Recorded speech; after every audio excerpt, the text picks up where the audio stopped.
Успешные иммигранты должны четко понимать цель, зачем они эмигрируют, и понимать, что это надолго. Когда вы переезжаете, вам нужно прям розовые очки на себя надевать и искать плюсы в новом месте, куда вы эмигрировали. Если вы переезжаете в другую культуру, вам придется адаптировать то, как вы воспитываете своих детей. Всем привет! Меня зовут Наташа Васильева, это мой канал на YouTube и подкаст «Сразу в президенты», где мы обсуждаем вопросы иммиграции и поиска работы. Сегодня я хотела бы поговорить на такую необычную тему о том, что отличает успешного от неуспешного иммигранта. И я собрала для вас 5 основных критериев, 5 основных качеств, которые присущи успешным иммигрантам. По моему собственному мнению и по опыту людей, с которыми я общаюсь. На эту тему меня натолкнул недавний разговор с братом, который, мне кажется, смотрит все мои видео, так что привет тебе. И мой брат смотрел мое видео про Китай, где я сказала, что в Китае вдребезги разбились мои установки детские. Пример: установка «везде все одинаково» и установка «кому мы там нужны». По поводу установки «кому мы там нужны» он сказал, что он может поспорить. И, например, из тех людей, которые в последние несколько лет из его знакомых уехали, а таких довольно много, никто до сих пор не стал успешным. Это натолкнуло меня на мысли, и я сама вижу огромное количество потерявшихся людей в эмиграции. Собственно, это и послужило первопричиной для меня создать этот канал. Поэтому, да, я хотела бы поговорить на эту тему отдельно, и вот я специально задумалась, расписала 5 критериев для вас. Но прежде чем мы начнем, хотела бы напомнить: подписывайтесь на канал, если вам нравится, ставьте лайки.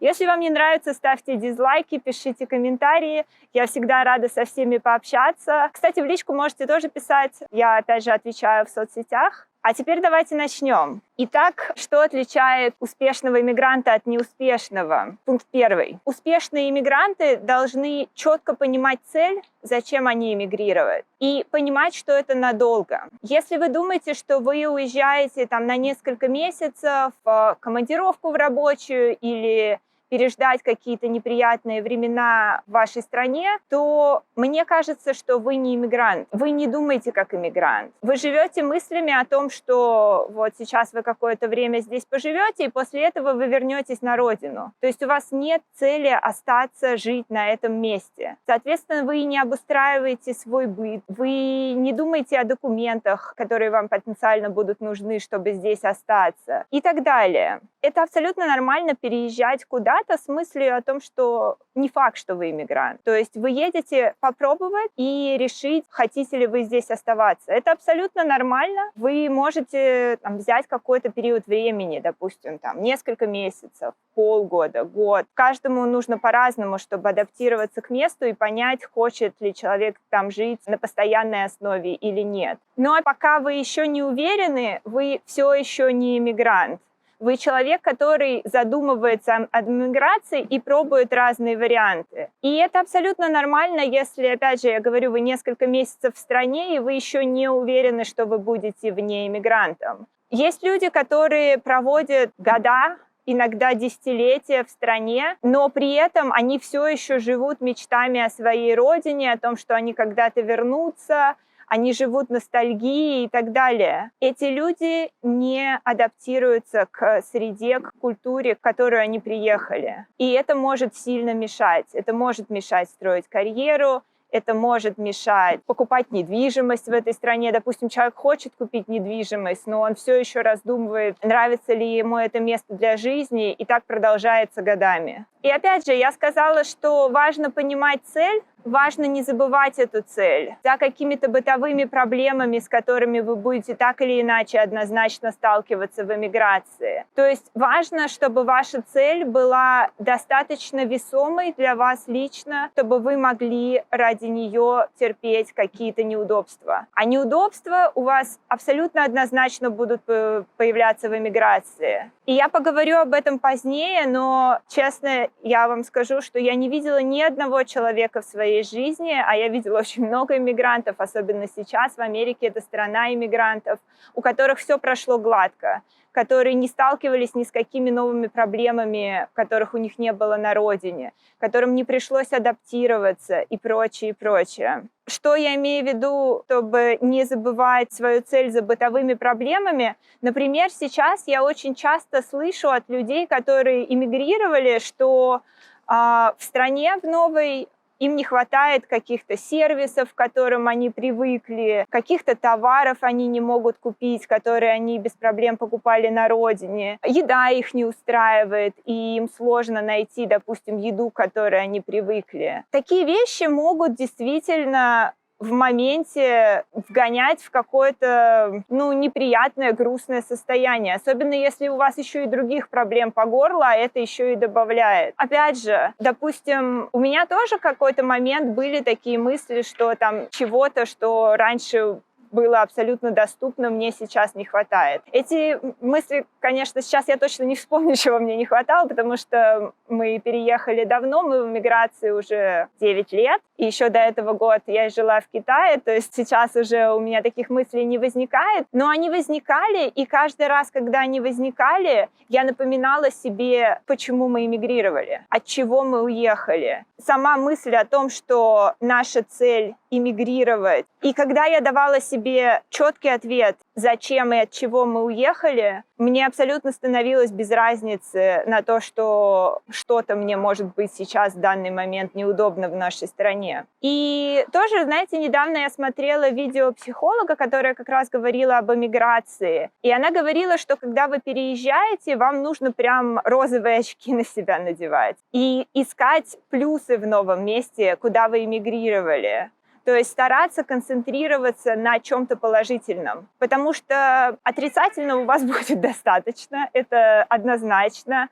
И человеческая психика работает так, что если нам что-то не нравится, мы в первую очередь концентрируемся на плохом. Это наши выживальческие механизмы, которые, по сути, если нам что-то не нравится, у нас сразу же появляется мысль это поменять. А если нам что-то нравится, то мы воспринимаем это как должное. Ну так вот, в эмиграции, чтобы сохранять вот этот вот позитивный настрой и не падать в депрессию, в уныние и прочее, а сохранять в себе энергию, работоспособность, потому что, как я поговорю позже, вам придется решать огромное количество проблем, которых у вас раньше не было, особенно в первые моменты иммиграции. Поэтому необходимо искать бонусы, какие-то положительные черты в новой жизни. И, возможно, не только связанные с вашей целью. Возможно, вы переехали в новое место, и вас что-то положительно удивило. Вы не ожидали, допустим, чего-то, а оно вот здесь такое. Зафиксируйте это в своем сознании, подумайте об этом, не пропускайте это мимо внимания, не воспринимайте это как должное, порадуйтесь этому. Потому что, опять же, я вам говорю, у вас будет очень много проблем и не так много поводов для радости. Если мы не обращаем на них внимания специально, то мы не обращаем на них внимания вовсе. По себе я могу сказать, что у меня такой характер, что мне нравятся изменения, мне нравятся переезды. Я с самого детства хотела, чтобы моя жизнь была разнообразной. Я с самого детства хотела пожить в разных местах и так далее. Потому что вся моя семья думала иначе. Вся моя семья всегда жила на одном и том же месте, они не хотели никуда переезжать, их все устраивало и так далее. И у меня было вот какое-то такое протестное чувство, нежелание быть такой, как моя семья. Поэтому у меня вот это вот, наверное, обращение внимания на какие-то позитивные вещи происходит естественно. Мне не нужно себя заставлять это делать. Но посмотрев на большое количество людей, я вижу, что это скорее моя особенность, чем норма. Поэтому не мой совет, совет психолога. Старайтесь как можно больше искать положительные стороны в новом вашем месте для жизни. Второе, не менее важно, чем первое, это готовность адаптироваться к новой культуре. Когда вы переезжаете на новое место, там есть свои устои, обычаи, праздники, культурные особенности. Вы не сможете жить 100% так, как вы жили у себя на родине. Это однозначно. Вам придется адаптироваться к новой культуре. Даже те люди, которые приезжают и живут в своих этнических коммунах, допустим, есть люди, которые приезжают в Америку и селятся в местах, допустим, где живут только русскоязычные. И у них вокруг все говорят на их родном языке, у них вокруг какие-то национальные магазины, которые, опять же, держат люди, которые говорят на том же языке. У них вокруг какие-то сервисы, которые держат опять те же люди. И они иногда даже и работу находят там же, в этом своем маленьком этническом комьюнити. И как бы они продолжают жить так, как они жили у себя на родине. Теоретически так можно. Являются ли такие люди иммигрантами? Мне кажется, не совсем. И мне кажется, что 100% изолироваться от общества, в которое вы приехали, так или иначе у вас не получится. Я не очень много общалась с такими людьми, но общалась, и по их свидетельствам, им всем так или иначе хочется вырваться из этого своего комьюнити, но они себя чувствуют запертыми в нем, потому что они уже привыкли в нем жить, те, кто живет в нем годами. Им страшно выйти в мир, но при этом они видят вокруг себя культуру, которая является доминирующей культурой в этой стране. Поэтому, если честно, мне кажется, что полностью изолироваться от культуры вам никак не получится. Опять же, может быть, получится вам, но вашим детям уже нет. Дети будут все равно так или иначе интегрироваться. А если они не будут интегрироваться, у них будут большие проблемы, потому что им нужно будет с нуля начинать жизнь именно в этой стране. Они будут либо заперты в комьюнити, либо им придется интегрироваться. Вы знаете, как-то Михаил Портнов с канала Silicon Valley Voice сказал, что такие люди не доехали в Америку. И да, мне кажется, что это очень точная формулировка. Если говорить о культуре, мне кажется, что культура — это довольно важный критерий, когда вы выбираете место для иммиграции. Я понимаю, что в наше время очень многие люди не выбирают, куда им уезжать. Очень многие люди уезжают туда, куда им получится уехать, потому что санкции, потому что не дают визы, потому что сложнее получить ВНЖ и прочее, и прочее, и прочее. Но мне кажется, что когда вы переезжаете, и если вы думаете об этом как об эмиграции, вам нужно понимать, в какую культуру вы едете, и понимать, насколько вы готовы внутренне адаптироваться к этой культуре. Например, я могу сказать, что я и Юра, мой муж, мы довольно либеральных взглядов люди, и, если честно, я бы никогда не переехала в страну, где довольно патриархальное общество. Я знала бы, что с самого начала мне было бы там некомфортно.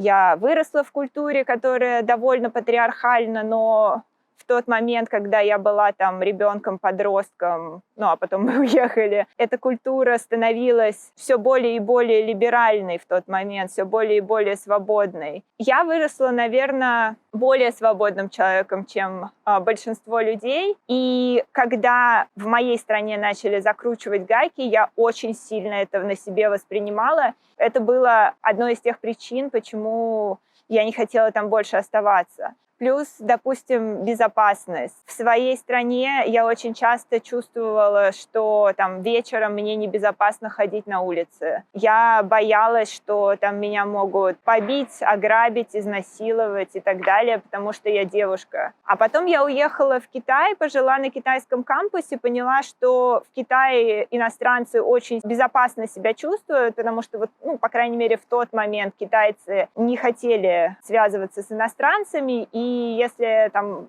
какие-то криминальные элементы на кого-то и нападали, то скорее на китайцев, чем на иностранцев. И я пожила год в этом, я поняла, что я хочу жить в таком обществе. Я хочу жить в обществе, где я могу позволить себе там посреди ночи куда-то идти, возвращаться с вечеринки, или у меня бывает бессонница, мне хочется побегать ночью. И я хочу жить в обществе, где это будет безопасно. И поэтому, да, когда мы с Юрой обсуждали, куда мы поедем, еще даже в первый раз, когда мы мигрировали в Литву, мы рассматривали Китай как перевалочный пункт. То есть у нас было желание уехать хоть куда, и допустим, в Китае была возможность у меня уехать в Китай, и мы думали, что даже если вдруг мы поедем в Китай, хотя, это был прям самый последний момент, потому что у Юры не было бы там работы, мы уедем туда просто, чтобы куда-то уехать, но там мы будем думать, как уехать оттуда, и мы будем думать о постоянном месте жительства. И вот, допустим, когда подвернулся вариант с Литвой, когда Юре неожиданно предложили работу в Литве, мы сразу же согласились, потому что это европейское общество, в котором европейские законы, в котором европейские суды и прочее. Несмотря на то, что у них есть постсоветское наследие, но изменения, которые произошли за последние 30 лет, они действительно разительные. Общество там сейчас намного более свободное. И еще последнее, о чем я хотела бы поговорить в культурном плане, это о детях. То есть, если вы переезжаете с детьми, вам нужно думать о том, в какой среде, в какой культуре будут расти ваши дети. Как бы с одной стороны, дети очень легко адаптируются. То есть я знаю, что люди боятся переезжать из-за детей. Не бойтесь, ваши дети адаптируются намного быстрее и намного легче, чем вы сами. Но при этом общество, в котором они будут расти, они будут ходить там в детский садик, потом они будут ходить там в школу, оно будет на них влиять, оно будет закладывать свои ценности в вашего ребенка. Это раз. А два, еще я хотела бы поговорить о таком аспекте, который я узнала, когда работала здесь. Это называется «Русская школа математики». Это курсы продвинутой математики для детей, которые хотят поступать, допустим, в какие-то технические вузы американские. Это школа, которая была создана там когда-то в 90-х годах советскими иммигрантами здесь. И сейчас вот они известные, у них там 60 школ по всей Америке. И да, когда мы приехали, я искала работу, еще не знала, что я попаду в Amazon, я подала к ним заявку, и в результате первый год, пока мы жили в Америке, я у них работала преподавателем, я вела 1 класс. И как преподаватель я проходила менторство. И вот моя ментор мне рассказывала, что иногда встречаются дети, которых родители, допустим, бьют дома или орут на них и так далее. В местном американском обществе это не принято. Этих детей очень жалко, потому что когда вокруг всех детей бьют, вот как мы росли, допустим, мне кажется, что по пальцам можно было пересчитать моих одноклассников, которых не били. Кстати, очень красиво птичка поет, если вы слышите. В основном детей били. И это плохо, так не должно быть, но тогда для нас это было нормой. И когда что-то является нормой, человек к этому адаптируется. Так работает наша психика. Но если ребенок, которого бьют в семье, растет в обществе, где никого из его одноклассников не бьют в семье, это воспринимается намного хуже. Психологически ребенок получает намного большую травму. Пожалуйста, помните о том, что если вы переезжаете в другую культуру, вам придется адаптировать то, как вы воспитываете своих детей. Если вы переезжаете в более либеральную культуру, вам придется пересматривать какие-то более авторитарные методы, которые, возможно, были приняты в вашей культуре. Если такое, конечно, было. Итак, третье, о чем я хотела поговорить, это готовность к большому количеству проблем и неудобств, которых у вас никогда не возникало на родине. Естественно, все это начинается с бумажной волокиты, когда вы получаете документы на проживание в другой стране. Бывают визы или виды на жительство, которые относительно легко получить. Например, переезд по грин-карт лотереи в США, мне кажется, это самая легкая миграция, которую я встречала в своей жизни. Бывают процессы намного более сложные, такие как рабочая виза, например. И вот когда мы переезжали в Литву, мы собирали документы на рабочую визу. Но так или иначе, каким бы легким или тяжелым этот процесс не был, вам все равно придется собирать огромное количество документов. Вам все равно придется сидеть в очередях или там, допустим, электронно ждать месяцами вашей записи в посольство или в консульство или в миграционную службу. Например, могу рассказать историю, что когда мы переехали в Литву, наш первый поход в миграционную службу на подачу документов, мы пришли с самого утра еще до открытия, там была такая очередь, что мы просидели в ней 8 часов и еле-еле успели до конца рабочего дня, чтобы узнать, во-первых, что у нас был 1 билетик с мужем на 2, а нужно было 2, так как 2 человека. Мы сказали: окей, ладно, тогда идет 1 мой муж, потому что он был главным аппликантом. Мы думали, что мы будем подавать вместе, потому что мы семья, и мы подавали одним кейсом, то есть я шла просто как супруга, а он получал рабочую визу. Но нет, оказалось, что это не так. В результате мы отправили его, и да, А оказалось, что несколько документов у него были оформлены неправильно, его отправили. В следующий раз, мне кажется, нас точно так же отправили, потому что еще что-то было неправильно, то, что не заметили в первый раз. То есть вполне возможно, вы будете ходить несколько раз в эти миграционные службы, вполне возможно, вы будете сидеть в очередях. Ну или, допустим, мы приехали сюда, в Америку, как бы, казалось бы, грин-карта, очень легко. Ты въезжаешь по иммиграционной визе, по факту въезда в страну тебе дается номер социального страхования для разрешения на работу и твоя грин-карта. Все. Ты просто сидишь дома, ждешь, когда они придут тебе. 2 документа на каждого человека. В результате без проблем мы получили по 1 документу. Моему мужу пришел номер социального страхования быстро, в течение недели, как он и должен был прийти, мне не пришел. А мне пришла грин-карта где-то в течение недель 6, намного быстрее, чем она должна была прийти, а моему мужу не пришла. Ну и в результате, когда мы начали это все выяснять, оказалось, что номер социального страхования мне даже не начали делать вообще по какой-то непонятной причине, причем мне пришлось доказывать, что он вообще мне полагается, потому что когда я звонила в налоговую службу и говорила, что мне не пришел номер, они мне говорили, так а может быть он вам и не должен приходить, раз он вам не пришел. В результате я звонила им и зачитывала им статьи закона с номерами, где прописано, что мне полагается этот номер социального страхования. Казалось бы, человек работает в налоговой службе, должен разбираться в этих законах. Почему я должна за него разбираться? Потому что я иммигрант. И потому что мне никто не обязан здесь выдавать эти документы. А у мужа с грин-картой в результате, да, сначала он звонил, ему говорили, еще не вышел срок, ждите, когда выйдет срок, вот когда она будет просрочена, тогда звоните. Когда она была просрочена, он им звонил, оказалось, что они потеряли его отпечатки пальцев. Опять же, если бы он не позвонил, грин-карты у него бы не было. И мне кажется, что в этом всем нужно помнить то, что страна, которая не является страной вашего гражданства или вашего рождения, не обязана предоставлять вам право на жизнь или работу в ней. Это право, которое вам нужно заслужить. И если, допустим, страна посчитает, что вы недостойны этого права, она может у вас это право отнять. Например, вот сейчас я знаю, были случаи депортации белорусов из Литвы, которые служили в белорусской армии по контракту. Сам факт службы в армии по контракту в стране, которая не является демократической, это огромный red flag для литовских миграционных служб. Но долгое время они просто не обращали на это внимания, спускали это на тормозах и так далее. Сейчас они решили, что это важно. Сейчас ситуация изменилась, ситуация эскалировалась,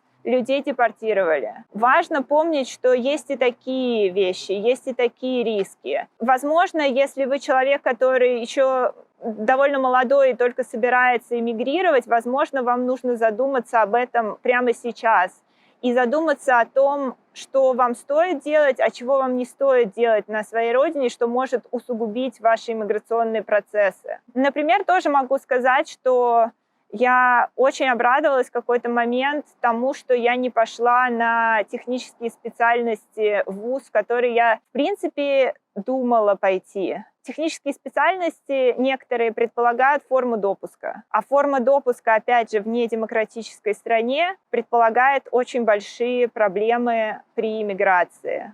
Если у вас есть возможность это учитывать, пожалуйста, учитывайте. Опять же, не забывайте о том, что даже если вам выдали постоянный вид на жительство, там, допустим, в Америке это грин-карта, да даже если вам выдали гражданство, вас могут этого лишить. Понятно, что вам нужно совершить какое-то преступное деяние. Просто так никого ничего не лишают. Вам нужно что-то совершить для этого. Допустим, вы совершаете преступление на родине, вы отправляетесь в тюрьму. Вы совершаете преступление в эмиграцию, вас депортируют. Вы отправляетесь к себе на родину. И там уже ваше собственное правительство решает, что с вами делать. Даже гражданства можно лишиться. И в Америке, например, гражданство могут лишить за то, что человек соврал в иммиграционных документах. Опять же, очень важно, пожалуйста, не врите в документах. Когда вы разговариваете с консулом, когда вы подаете первичную заявку, вторичную заявку, какую угодно, очень важно говорить правду. Я знаю, что Иногда бывает правда, которая red flag для консула. Постарайтесь это как-то объяснить, но не врите, потому что если вас поймают на лжи, это депортация. Точнее, если вас поймают сразу, вам просто не дадут документ. Если вас поймают постфактум, вы лишитесь своего документа. Еще одну могу такую историю рассказать. Когда мой муж переезжал в Литву, его компания открывала там филиал. И мой муж по бумаге был CEO, управляющим директором этого филиала.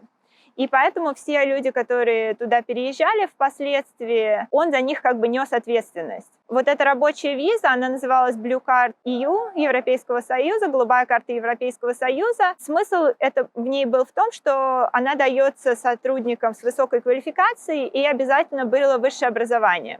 И это высшее образование нужно было аккредитировать в литовском аккредитационном центре. И был один сотрудник, которого они собирались нанять специально для того, чтобы перевести в Литву. Он прошел собеседование, он всем понравился. Он начал подавать документы. Он подал свой диплом в этот аккредитационный орган.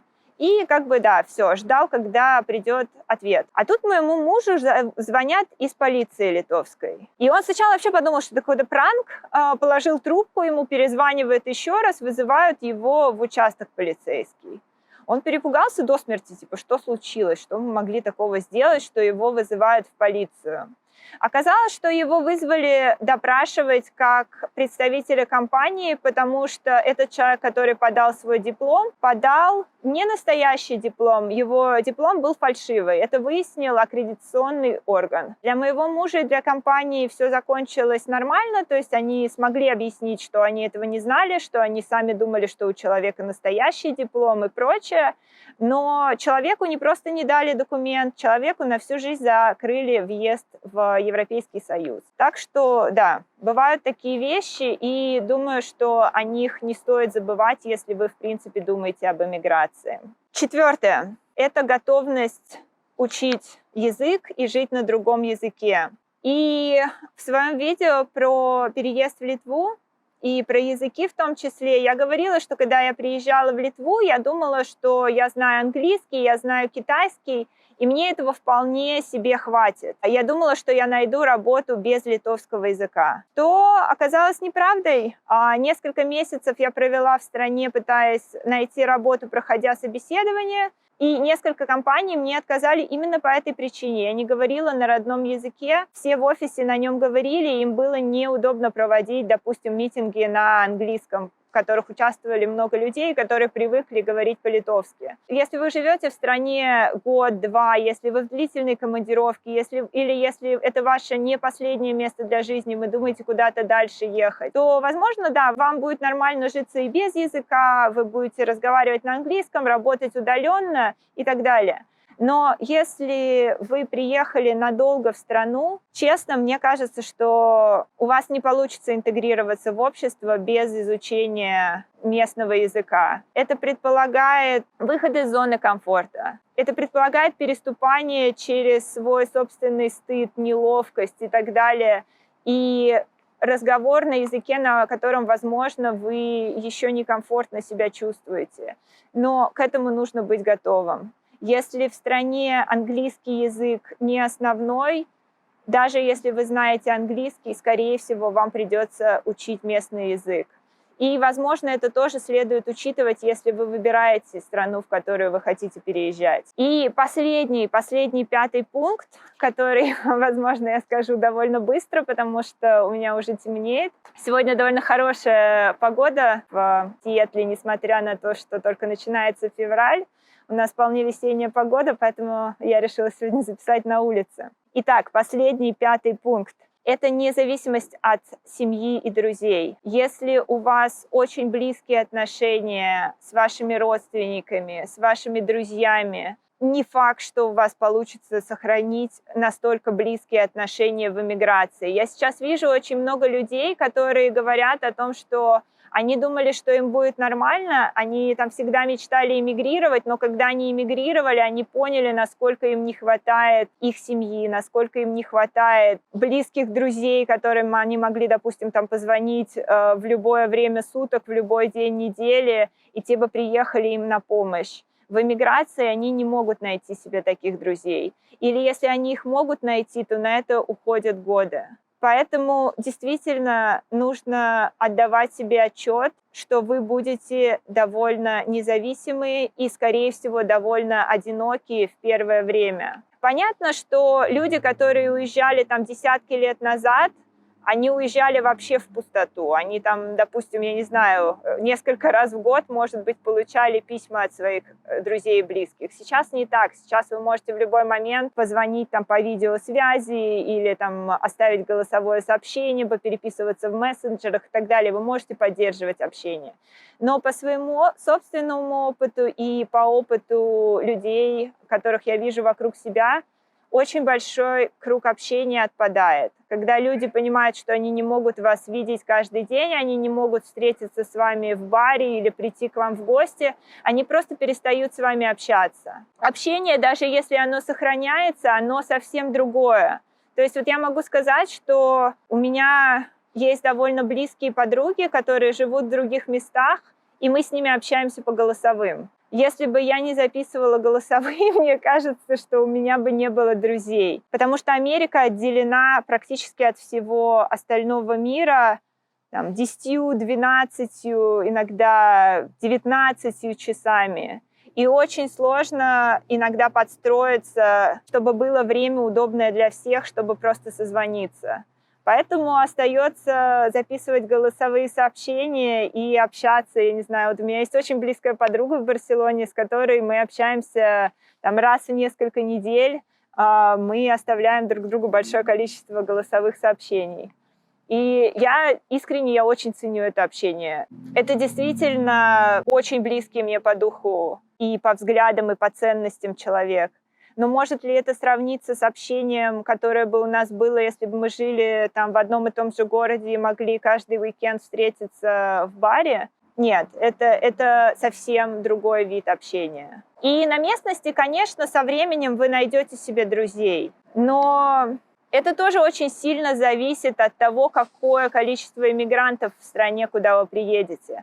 Потому что, допустим, в Литве мы столкнулись с тем, что у меня были очень хорошие отношения с моими коллегами, максимально приятельские и так далее, но помимо работы мы там, я не знаю, каждый раз в несколько месяцев ходили на корпоративы. Ну и примерно с такой же частотой мы могли бы встретиться без корпоратива, там сходить к кому-то в гости или посидеть в баре и так далее. Потому что это были люди, которые выросли в этом месте, у них был собственный круг друзей. И они не факт, что искали общение точно так же, как там мы с Юрой, которые вот только-только переехали.